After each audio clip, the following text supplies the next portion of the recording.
आज हम पदबंध पर चर्चा कर रहे हैं। पदबंध दो शब्द के मिलने से बना है, पद और बंध। इसमें दो शब्द हैं, एक है पद, दूसरा है बंध।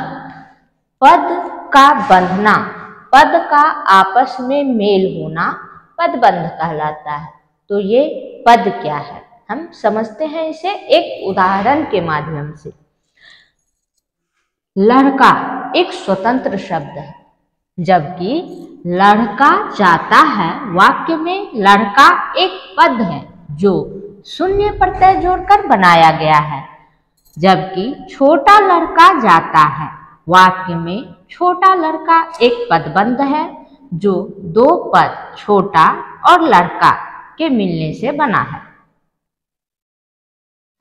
और वाक्य में जो कार्य लड़का का है वही कार्य छोटा लड़का करता है। तो शब्द क्या है? शब्द भाषा की स्वतंत्र इकाई है। और पद क्या है? जब शब्द को रूप साधक प्रत्यय लगाकर वाक्य में प्रयुक्त किया जाता है तब वह शब्द पद बन जाता है। और पदबंध क्या है? जब किसी एक पद के स्थान पर एक से अधिक पद आकर वही कार्य करते हैं जो वह एक पद कर रहा होता है, तो वह एक से अधिक पद का समूह पदबंध कहलाता है। उदाहरण से स्पष्ट है कि जब कोई शब्द वाक्य में प्रयुक्त होता है तो वह पहले पद बनता है। जब इस पद के साथ अन्य कई घटक आकर जुड़ जाते हैं या आबद्ध हो जाते हैं तो वह पूरी रचना वाक्य में वही प्रकार्य करने लगती है जो वह पद कर रहा था। तो ऐसी आबद्ध इकाई को ही पदबंध कहा जाता है। इस प्रकार पद और पदबंध में प्रकार्य की दृष्टि से कोई अंतर नहीं होता है। दूसरे शब्दों में हम कह सकते हैं कि जब वाक्य में एक से अधिक पद परस्पर मिलकर या बंधकर एक इकाई बनाते हैं तो उस संयुक्त इकाई को पदबंध कहा जाता है। इस प्रकार पद यदि एक शब्द है तो पदबंध शब्द समूह। इस दृष्टि से वाक्य में जितने प्रकार के पद होते हैं उतने ही प्रकार के पदबंध भी होते हैं। आइए इसे हम और स्पष्ट तरीका से समझते हैं। प्रत्येक वाक्य में कर्ता, कर्म, क्रिया, पूरक, अव्यय आदि इकाइयों का स्थान निश्चित होता है। इन निश्चित स्थानों पर संज्ञा, विशेषण, क्रिया विशेषण, क्रिया आदि शब्द आकर वाक्य में निश्चित प्रकार्य करते हैं। अर्थात संज्ञा शब्द वाक्य में कर्ता या कर्म के स्थान पर आ सकते हैं। क्रिया शब्द क्रिया अथवा पूरक के स्थान पर आ सकते हैं। इस प्रकार वाक्य में कुछ निश्चित प्रकार्य स्थान होते हैं और इन प्रकार्य स्थानों पर भिन्न भिन्न प्रकार के शब्द प्रयुक्त होते हैं, तब वह पद कहलाता है। और यदि शब्द समूह प्रयुक्त होता है तो वह पदबंध कहलाता है। इसे हम एक उदाहरण के माध्यम से समझते हैं। इस उदाहरण में हम देखते हैं कि पहले वाक्य में कर्ता के स्थान पर लड़का शब्द है, कर्म के स्थान पर किताब तथा क्रिया के स्थान पर पढ़ रहा है। ये तीनों ही इकाइयां अपने अपने स्थान पर पद कही जाती है। लड़का तथा किताब संज्ञा पद है और पढ़ रहा है क्रियापद।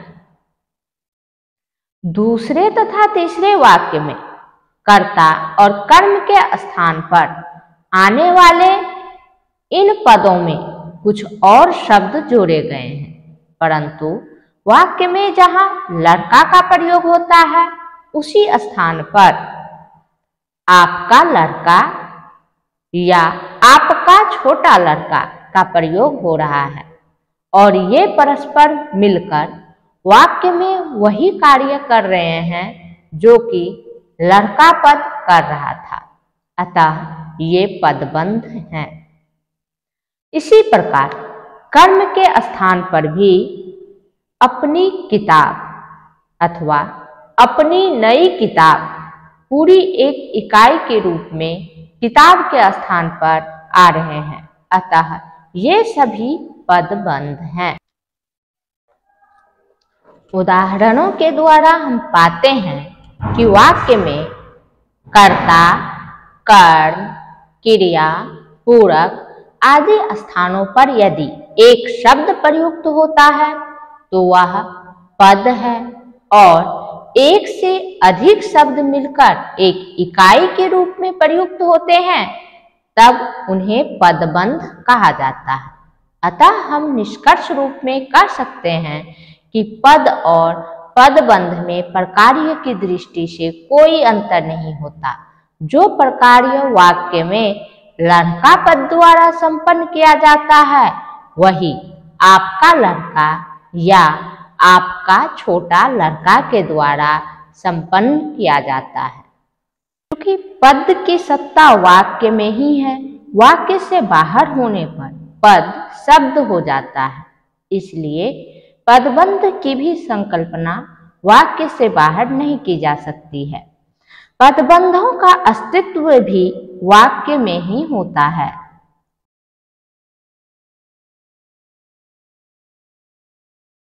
पदबंध की महत्ता और विशेषता पर बात करेंगे।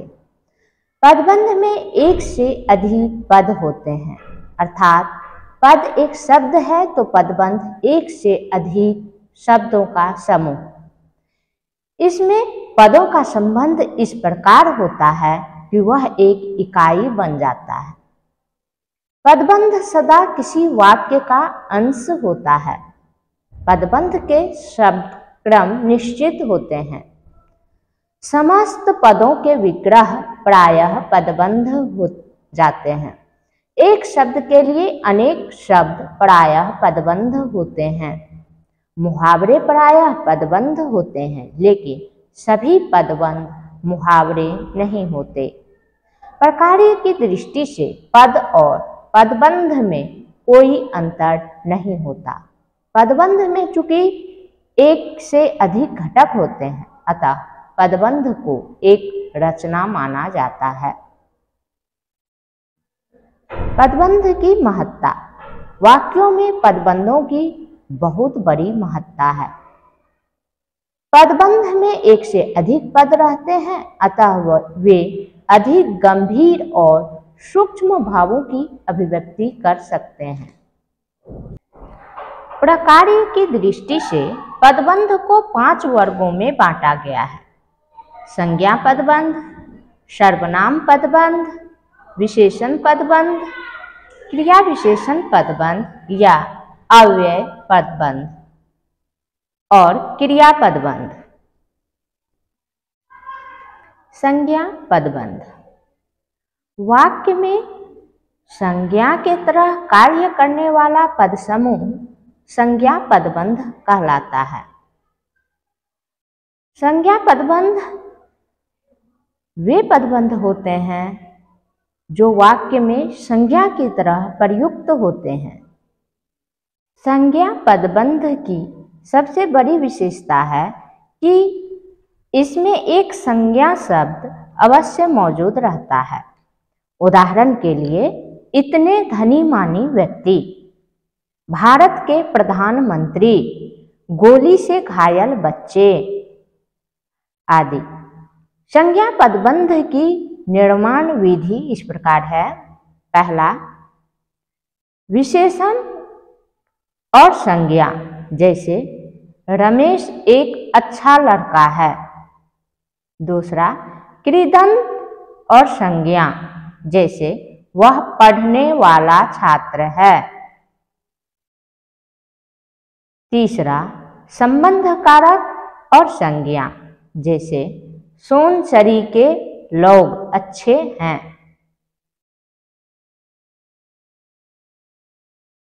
आज हम सर्वनाम पदबंध पर बात कर रहे हैं।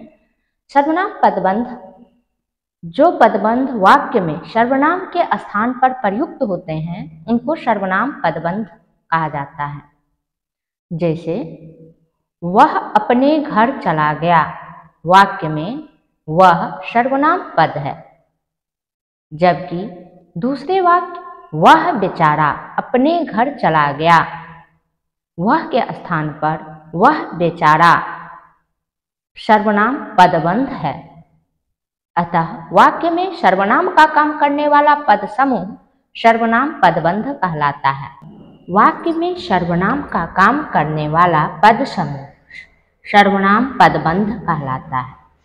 सर्वनाम पदबंध में विशेषक कभी सर्वनाम से पहले, कभी सर्वनाम से बाद और कभी सर्वनाम के बीच में आते हैं।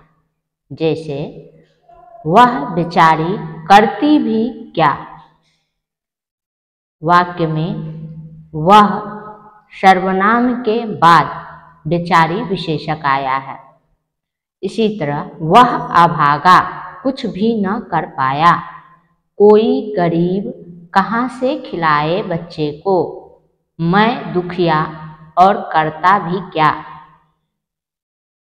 इन वाक्यों में सर्वनाम विशेषक से पहले आया है, जबकि तकदीर का मारा वह कहाँ जाता है, वाक्य में विशेषक सर्वनाम से पहले आया है। इसी तरह देव का मारा वह भटक रहा, इस वाक्य में भी विशेषक सर्वनाम से पहले आया है।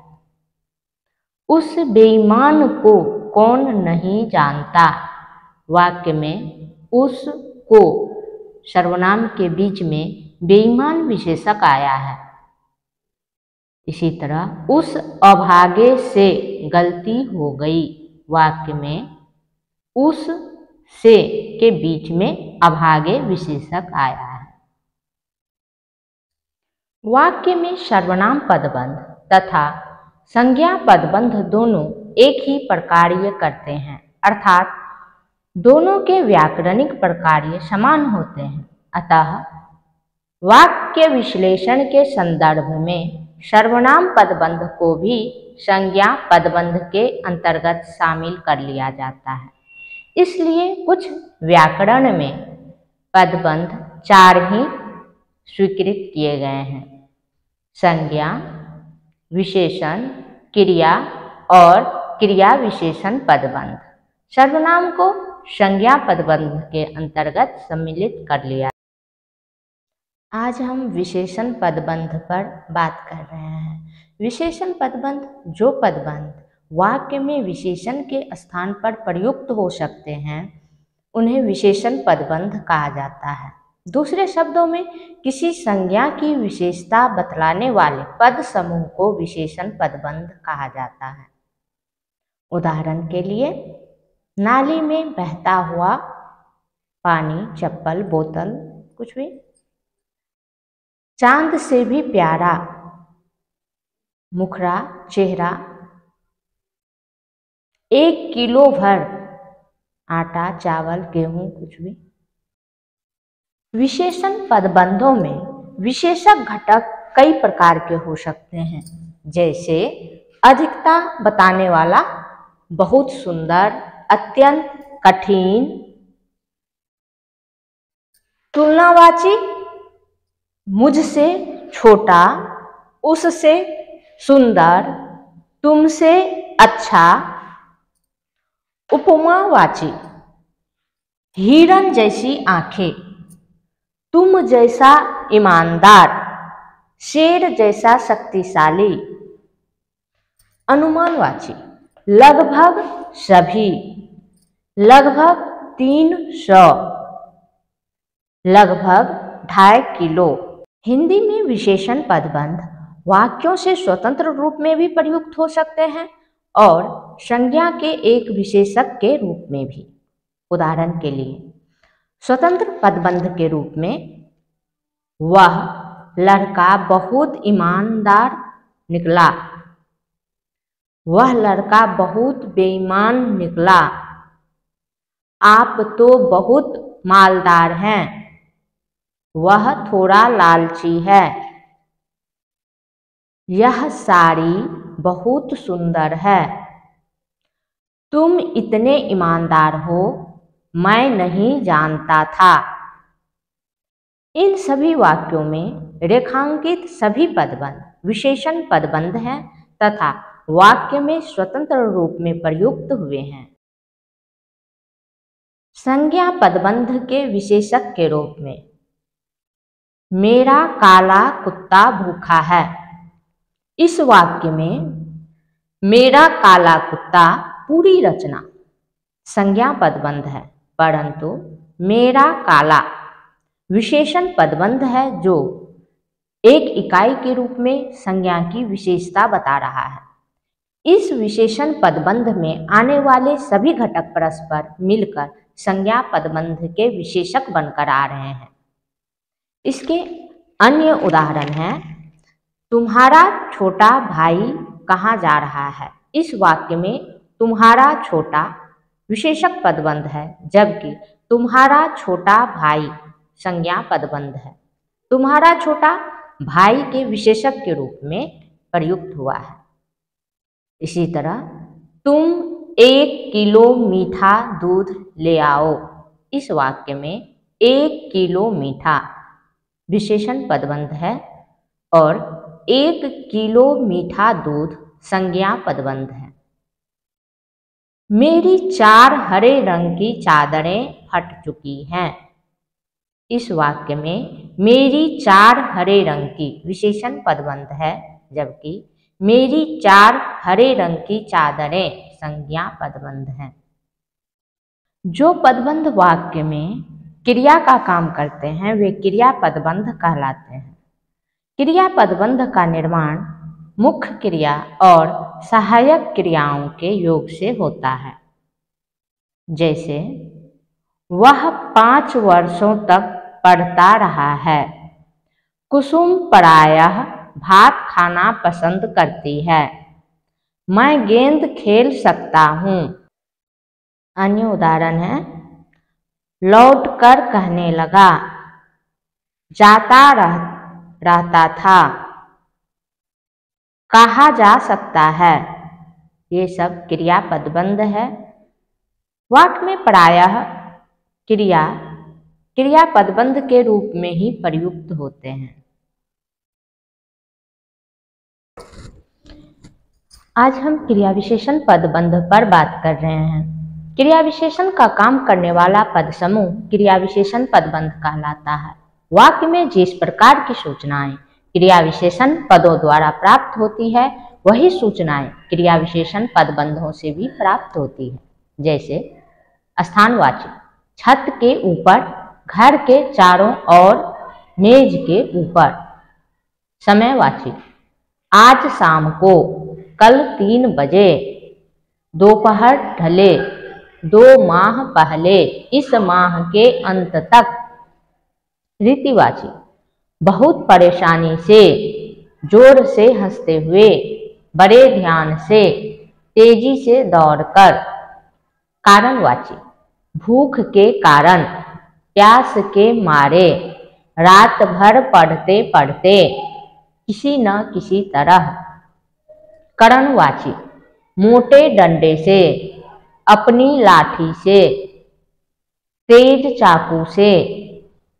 प्रयोजनवाची चाय के लिए, खरीदने के लिए। भाव अभाववाची के बावजूद, के होते हुए। दिशावाची इस तरफ अंधेरे में,